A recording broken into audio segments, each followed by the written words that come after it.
போட சொல்லு. அதுக்கு என்னென்ன பிடிக்குதோ வாங்கி கொடுப்போம். என்ன பிடிச்சாலும் போடாது, சென பிடிக்கணும். சென்னையா? அது எந்த கடையில விக்குதுன்னு சொல்லு, மூட்டை மூட்டையா வாங்கி கொடுத்து போட்டுருவோம். இவனுக்கு எப்படி புரிய வைக்கிறதுன்னே தெரியலையே. தம்பி அறிவு, நாம அமாவாசை இருக்கிறானே, பெரிய காளமாட வச்சுக்கிட்டு அவன்கிட்ட இந்த பசுவை கொண்டு போனா செனையும் பிடிக்கும், கண்ணு குட்டியும் போடும்.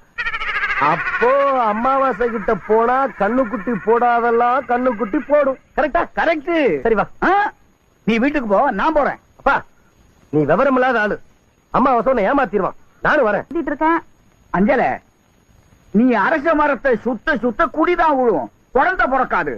போய் பார்க்க வேண்டிய இடத்துல பாருமா. நில்லுமா. அப்பா, நீ என்னப்பா பார்க்க வேண்டிய இடத்துல பாருன்னு விவரம் இல்லாம சொன்னா அந்த பொண்ணுக்கு எப்படி புரியும்? நான் தெளிவா சொல்றேன். அஞ்சல, மரத்தை சுத்தினா குழந்தை பிறக்காது. நேரா அமாவாசை கிட்ட போ. என்ன சொல்றாரு? ஒண்ணுமில்ல.